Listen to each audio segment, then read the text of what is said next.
You're just a failure, sitting here whining about what you've lost. Those words came from my own father.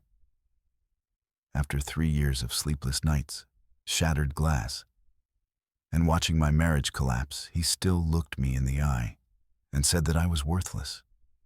But I didn't scream. I didn't cry. I just walked to my room, closed the door, and started planning my exit. He had no idea what was coming next. Hi. I'm Ethan Carter. I'm 40 years old, a freelance creative director living in Des Moines, Iowa. From the outside, I live a quiet, normal Midwest life. Small house, quiet street, son in elementary school. But for 3 years, I was slowly drowning under the weight of one man, my father. Raymond Carter. He was once a hero, a decorated veteran from Iraq. Now he's a man haunted by demons no one else can see. And I thought I could save him. I was wrong. But I wasn't weak. I had something stronger than pity. I had a plan. Before I tell you how it all fell apart and how I walked away from everything I built just to survive, please subscribe. Leave a comment if you've ever had to carry someone too heavy for too long. This story is for you.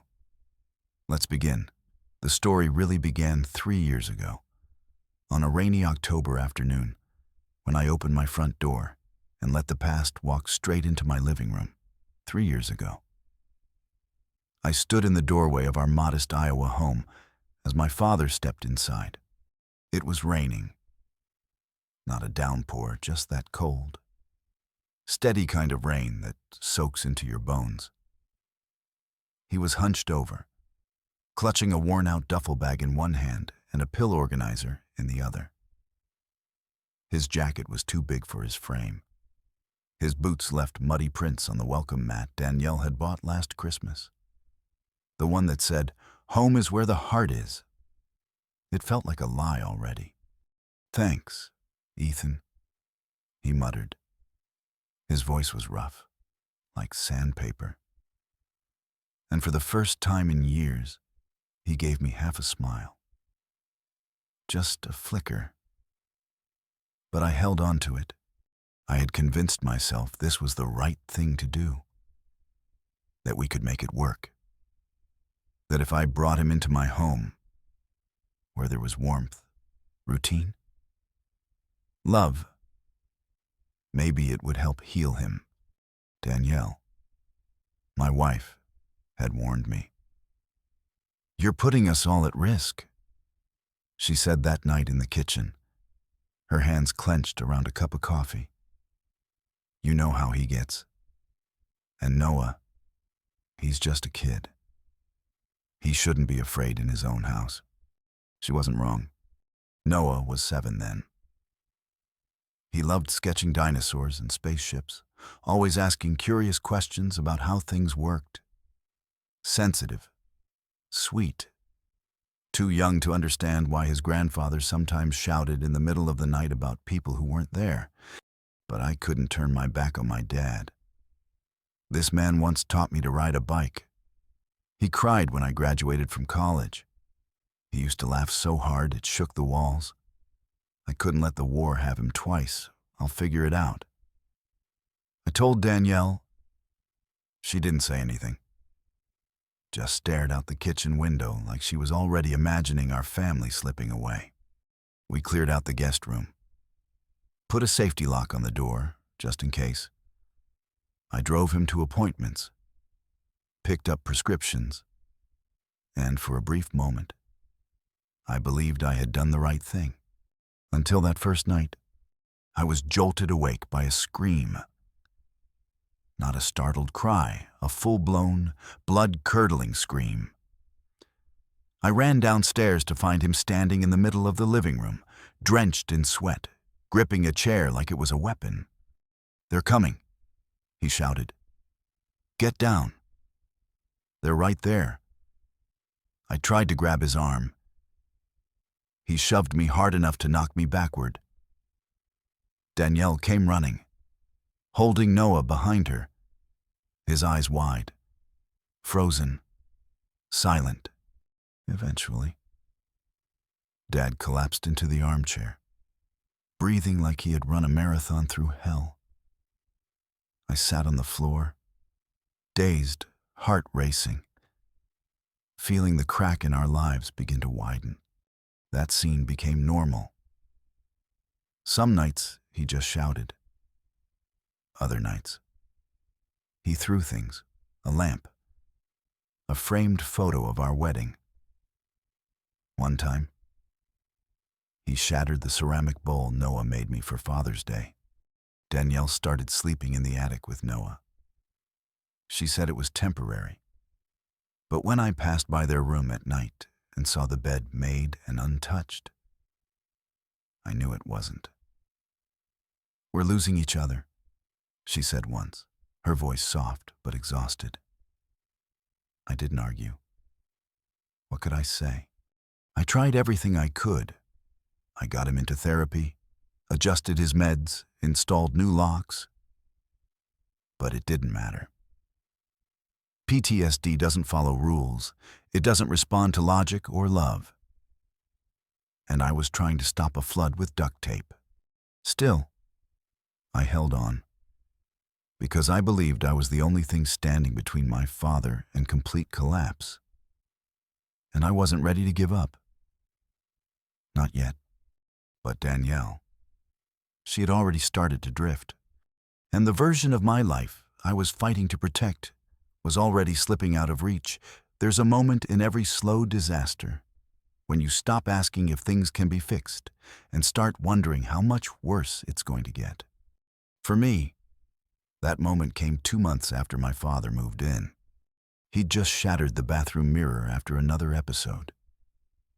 I found him barefoot, bleeding, trembling in front of the sink, shards of glass on the floor and smeared across the counter. I cleaned up while he sat on the closed toilet lid, muttering something about being watched. That night, Danielle pulled me out to the backyard.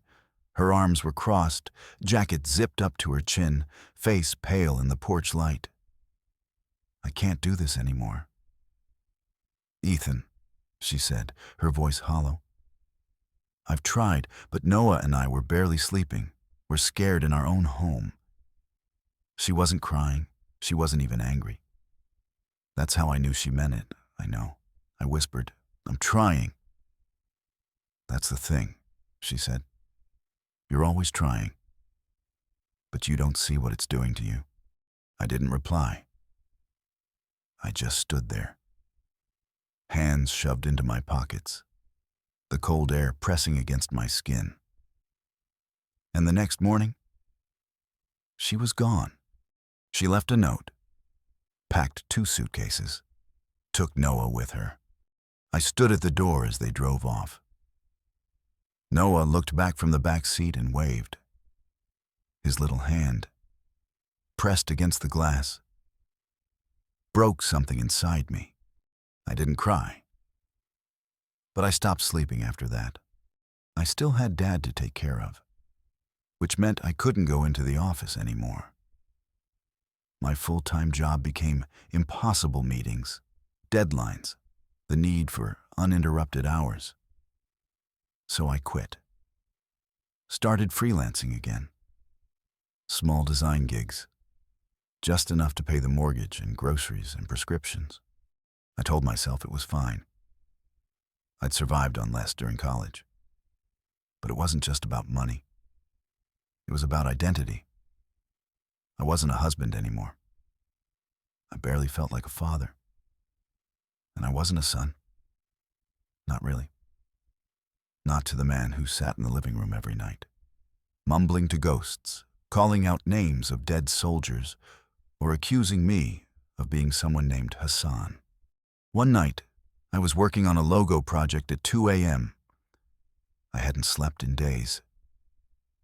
My father wandered into the kitchen and stood there in the doorway, eyes bloodshot. "You think I don't see what you're doing?" He snapped. I blinked. "What you're watching me," judging me, like I'm some project.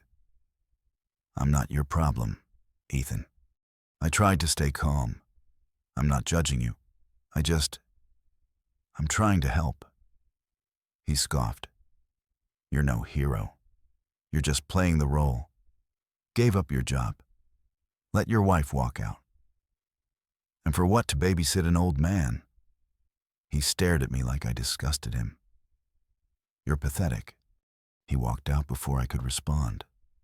I sat there, hands shaking, heart pounding, not from anger, from despair. I had sacrificed everything. And still, I wasn't enough. Meanwhile, my younger brother Logan was living his best life. He was 4 years younger than me, worked at a tech firm in Seattle. We weren't close anymore, but he'd call Dad every few weeks. Their calls never lasted long, but Logan always knew how to say the right thing, and he always sent gifts. A new leather jacket, a Bluetooth speaker, a flat-screen TV. Dad would show them off like they were trophies. Look what Logan sent. He always thinks of me. Then he'd glance at me like I had somehow failed. He's got more sense than you, Dad said one night, admiring his new watch.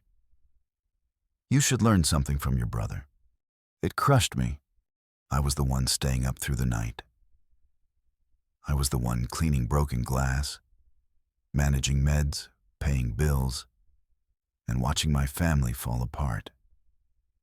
And yet, Logan was the one who got the praise, because he sent gifts. One evening, while I was scrubbing dishes, Dad walked in, grinning. Logan's getting promoted, he said proudly. He's got drive. You should call and congratulate him. I'm happy for him, I said, drying my hands. But inside, I felt something crack. I kept hoping that one day, Dad would look at me and say, "Thank you for staying, for sacrificing."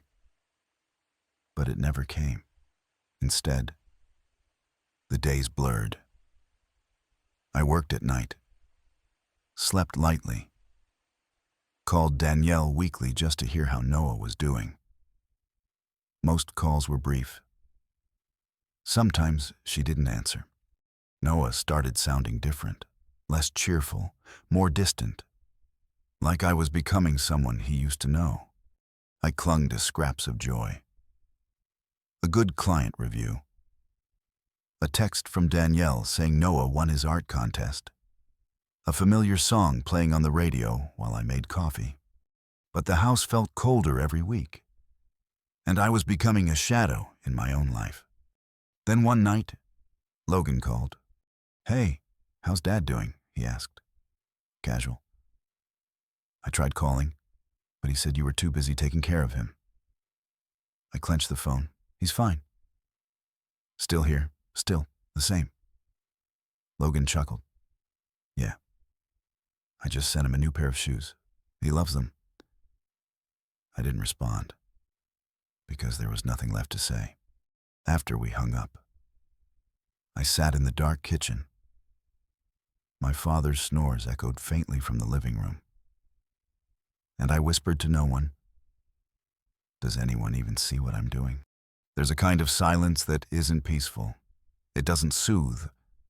It suffocates. Our house had been full of that kind of silence for weeks. Noah's voice was gone. Danielle's footsteps were a memory. My father's mutterings filled the rooms like smoke from a fire I couldn't put out. I went through the motions, wake up, work, cook, clean, but I was running on autopilot. Then it happened. One night, just after midnight, I got up to grab water from the fridge. The hall was dark except for the glow coming from my father's room. The door was cracked open. I figured he'd fallen asleep with the TV on again. But then I heard his voice. He wasn't talking to himself or the TV. He was on the phone.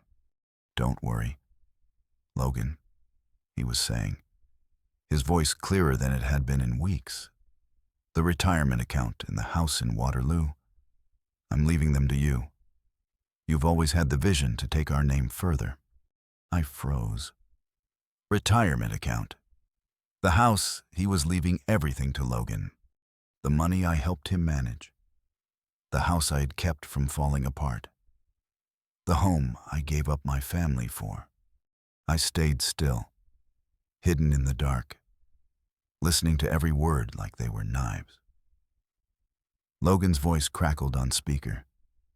"Smooth as ever, you're doing the right thing, Dad. I'll use the money to take the Carter name to the next level. Trust me." He ended the call a few seconds later. I stepped into the room. My father turned, startled. "Ethan, what are you doing?" I didn't raise my voice. I didn't accuse him. I simply asked, "You're giving everything to Logan." He looked away. "That's my choice. I can do what I want with my money." I felt a laugh rise in my throat, bitter and sharp. I gave up my job, my marriage, my son. I've been here every single night for 3 years.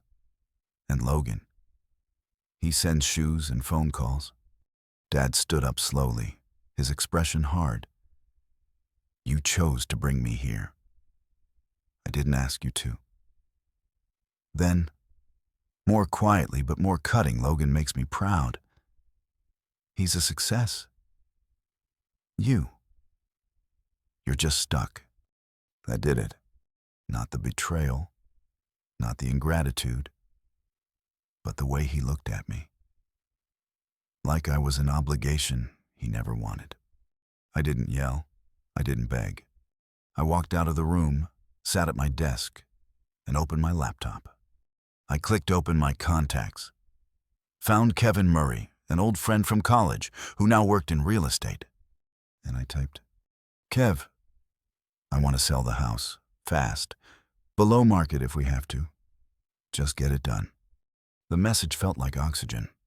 I had spent 3 years building a dam with my bare hands, trying to stop a flood of trauma, regret, and guilt. But that night, I let the water through. I stopped trying to save a man who didn't want to be saved. The next morning, Kevin called. "You serious about selling?" "Absolutely." "You're leaving your dad. I'm leaving the past." We agreed on a price 5% under market value. He'd list it within the week. While Dad napped or watched TV, I began packing quietly. A sweater Danielle had bought me. A folder of Noah's drawings. A framed photo from our first road trip back when we still believed things could be simple. Each box I taped shut felt like shedding dead skin. Each item was a weight I was finally releasing. I wrote a letter too. Nothing angry, just the truth. "Dad, I tried. I gave you everything I had. But I can't lose any more of myself. I need to find peace. I hope one day you understand. Ethan." I left it next to his favorite coffee mug, the one with the faded army insignia. Then I walked out, locked the door, and didn't look back. I moved into a small apartment near downtown Des Moines. 1 bedroom, a wobbly table, but it was mine. I reached out to my old company. Mark, my former boss, surprised me. "We could use someone steady," he said. "Part-time for now." "You in?" I said yes before he finished the sentence. The work didn't fix everything, but it reminded me of who I used to be. Before I became a caretaker. Before I disappeared into someone else's chaos. Noah started calling more. Danielle's tone softened. And for the first time in years, I slept through the night. Then my phone rang. It was my father. "Ethan?" he snapped. What the hell are you doing? You sold the house without asking me. I took a deep breath. That house was mine. I left you a letter. What letter you left like a coward, like I didn't matter. I closed my eyes. Dad, I said quietly, I gave up everything for you. You just didn't see it. But I'm done now. This is me. Choosing myself. There was a long silence on the line. Then he said, coldly, you'll regret this. And he hung up. I didn't. I sat down by my apartment window, watching the sun rise through downtown buildings. I didn't feel triumph, just silence. But this time, it wasn't suffocating. It was peace. Some people think revenge is about getting even. But the real kind, the one that lingers, isn't loud or violent. It's walking away without looking back. It's choosing peace when they expect you to beg. After I sold the house and cut the last thread holding me to my father, I thought the story was over. But consequences have a way of circling back. Especially when you've been the only one holding the whole thing together. The apartment in downtown Des Moines wasn't fancy. It creaked at night and the water pressure was bad. But it was mine. No screaming. No broken mirrors. No one calling me a failure in my own kitchen. I worked part-time at the design firm, took on freelance gigs when I had the energy, and slowly started feeling like myself again. I saw Noah every weekend. We played catch in the park, built Lego cities. He even invited me to his piano recital. Danielle was careful, still guarded, but her walls were coming down. One night after I dropped Noah off, she stood at the door and said, "You look lighter." I feel lighter. I told her. It wasn't a line. It was the truth. But across the state, back in Waterloo, something was brewing. I didn't check on my dad. I didn't ask. But news has a way of finding you. Kevin, my real estate friend, called me one morning. "Hey, you keeping up with your brother?" I hesitated. "Why?" Kevin exhaled. "I just heard through the grapevine. Your dad mortgaged the house in Waterloo." My stomach dropped. Logan convinced him. Kevin said, claimed it was to fund some family legacy business. But that house is in serious debt now. And the pension's gone too. I didn't say a word. "What are you going to do?" Kevin asked. "Nothing," I said, because I meant it. I had done enough. Dad had made his choice. He put his trust in Logan, his golden son, who only showed up with expensive toys and smooth promises. Let him clean up the mess. But I couldn't stop thinking about it. Logan had always been a charmer. He knew how to talk, how to convince people to open their wallets. But he never stuck around long enough to deal with the fallout. And now, he was gone again. The expensive gifts stopped. The calls went unanswered. Even the neighbor, an older woman who used to drop off casseroles for Dad, left a voicemail on my phone. "Ethan, I know you're not living there anymore. But your father fell the other night. He hit his head, called Logan, but Logan never came. He's not doing well." I deleted the message, then sat on my bed and stared at the floor for a long time. The next call came from Tom. "The bank's foreclosing on the Waterloo house," he said. "It's official. Your dad has nowhere to go." I didn't respond right away. Just closed my eyes and let the silence stretch. Then my phone buzzed again. This time, it was him. "Ethan?" My father's voice was frail. I need help. Logan's not picking up. I don't know where to go." I said nothing. "Please," he whispered. I don't have anyone else. I took a breath, a long one. Then I said, you had someone for 3 years. You didn't see it. You chose Logan. Let him take care of you now. He was silent. So was I. And then I hung up. I'd waited years for an apology, for recognition. But what I got instead was emptiness. The same kind I had lived with when Danielle packed her bags. The same kind I felt every time I watched Noah walk away after a weekend visit. I sat in my apartment, listening to the hum of the refrigerator and the faint traffic outside. And for the first time, I felt like the one in control. That was the revenge. Not bitterness, not punishment, but letting go. The next few weeks passed quietly. I spent more time with Noah. He asked questions about Grandpa. I gave careful answers. He was too young to carry that weight. Danielle and I began seeing each other more. Not as husband and wife. Not yet. But as two people trying to find their way back to something that still mattered. I didn't ask about my father, and I didn't hear much, until the hospital called. Mr. Carter, the nurse said, your father, he had a fall, panic attack, head injury, broken hip. He's asking for you. Everything stopped. I stared at the floor. Phone pressed to my ear. The old me, the one from 3 years ago, would have dropped everything and driven through the night. But this version of me paused and asked the only question that mattered. Is he going to be okay? Yes, she said, but he's alone. So I went. Not because I owed him, but because I needed to look him in the eyes one last time.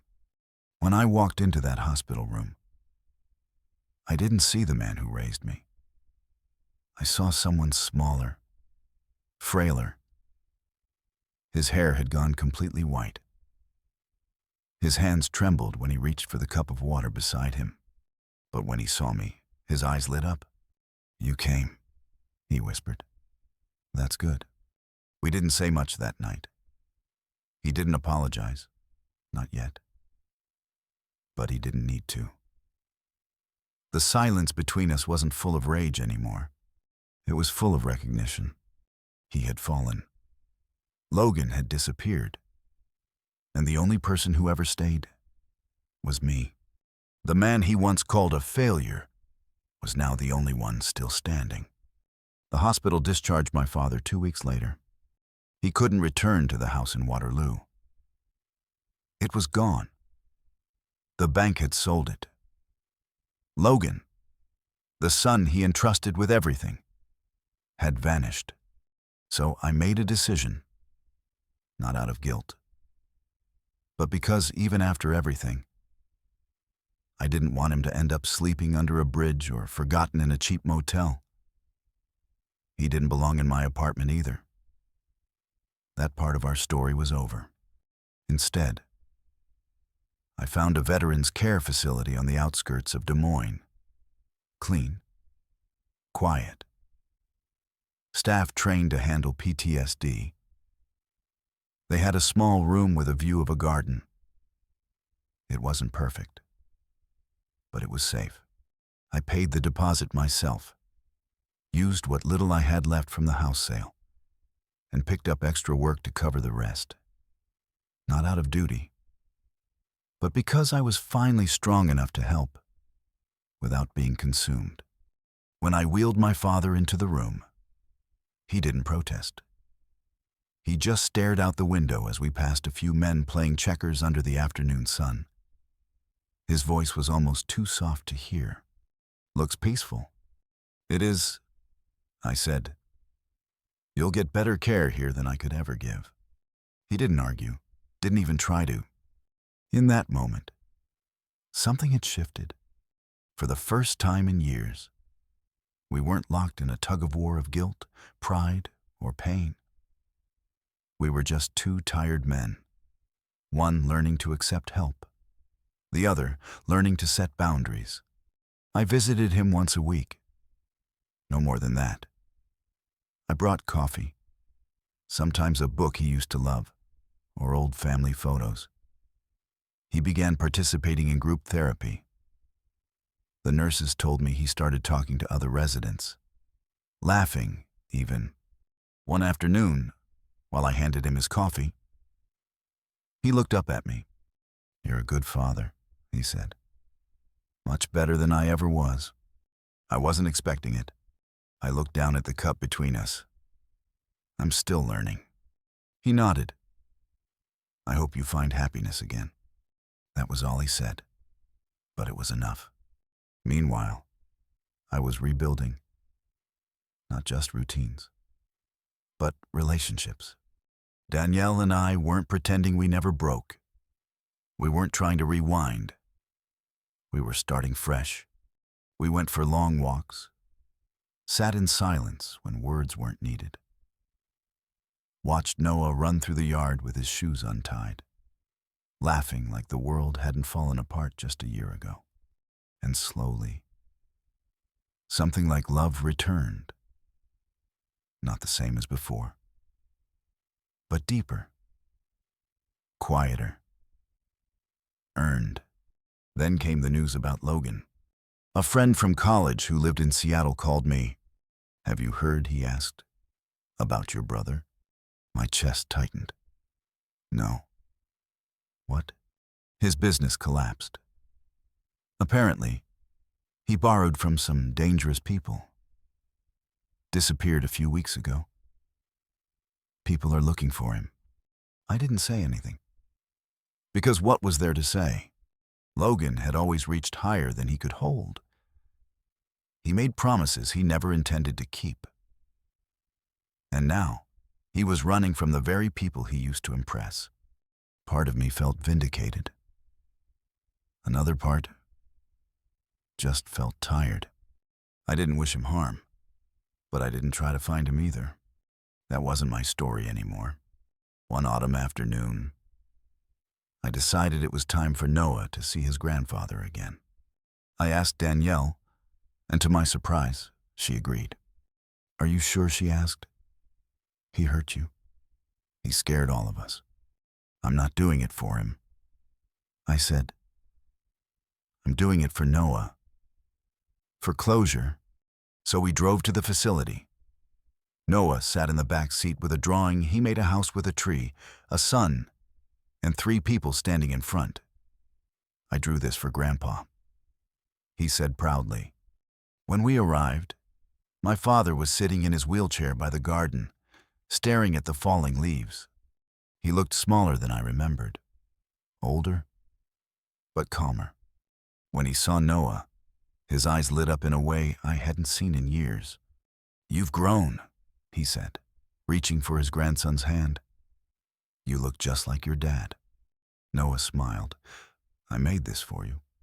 My father took the drawing with trembling fingers. His voice cracked as he whispered, "Thank you." We sat there for an hour. Noah talked about school, basketball, the new video game he was playing. My father listened. And for the first time, I saw him not as the man who broke me, but as a man who was finally trying to heal. After Noah ran off to pet the facility's therapy dog, I stayed behind. My father looked at me and said, "You didn't have to come back." "But you did." "I didn't do it for you," I replied. "I did it for him." He nodded, eyes misty. "I know. And I'm grateful." We didn't say anything else. We didn't need to. The war between us had ended, not with a truce, but with time and perspective. A year later, my father passed away, peacefully, in his sleep. No panic, no screaming, just quiet. The nursing home called me early that morning. I stood in my kitchen, holding the phone, listening to the nurse's voice fade in and out while the coffee pot hissed behind me. I didn't cry, not at first. There was no gut-wrenching grief, no sudden collapse to the floor, just stillness, and something like relief. He was free from the war, from his memories, and, in some ways, from himself. We buried him on a cold winter morning. Danielle stood beside me, holding my hand. Noah was bundled in a coat too big for him, eyes squinting against the wind. The headstone was simple, his name, his service, the dates that bracketed his life. I stared at it for a long time, thinking not of the angry nights or the broken glass, but of the rare moments he was lucid, the quiet apology in his eyes, the way he looked at Noah like he was a second chance. As we walked away, Noah asked, "Dad, was Grandpa happy?" I thought about it, about everything he lost, everything we both did. "I think he found peace," I said. "And sometimes, that's more than happiness." Noah nodded, then ran ahead to the car. Danielle gave me a look I couldn't quite read, soft, tired, but still holding something like hope. The months that followed weren't magical. Life didn't suddenly become perfect, but it became mine again. I was working full-time, balancing small freelance projects on the side. I picked Noah up from school. Danielle and I were slowly rebuilding, not pretending nothing happened, but building something new. Something honest. Every now and then, I'd get news about Logan. He never came back. Rumors said he was moving from city to city, trying to stay ahead of the people he owed money to. I never called, never answered when he did. He made his choices, so did I. And the truth is, I don't hate him. I just stopped trying to fix what wasn't mine to carry. Sometimes, I still think about those years. 3 years I spent drowning in someone else's pain, trying to hold together a house that was already falling apart, trying to save a man who couldn't see me. And for a long time, I asked myself, was it worth it? The answer isn't simple, but it's honest. Yes, because I learned something most people don't. That love isn't always soft. Sometimes it's messy, painful, exhausting, but it doesn't mean it wasn't real. I loved my father. And when no one else showed up, I did. That doesn't make me a hero. It just makes me human. But here's what I'll never forget. Love, without boundaries, will eat you alive. And forgiveness, real forgiveness, isn't about pretending nothing happened. It's about saying, I remember, and I'm choosing to let go. I forgave my father. Not for him, but so I could live without that weight chained to my chest. And now, when Noah laughs, when Danielle leans her head on my shoulder, when I wake up in a space that feels calm and whole, I know I did the right thing. I didn't win. I didn't lose. I walked away standing, and sometimes that's more than enough. If you've made it this far, tell me something in the comments. Have you ever carried more than your share of the weight? Have you ever had to walk away to save yourself? Like, share, subscribe. Not because this is a perfect story, but because maybe, in some corner of your life, you've lived it too. Thanks for listening. I'm Ethan Carter, and this was the story of how I finally chose myself. Let me know if you'd like a full downloadable version formatted for YouTube narration or podcast, thumbnail prompts and title suggestions, or a repackaged version for a different storytelling platform, Reddit, Medium, Script, etc. Would you like that?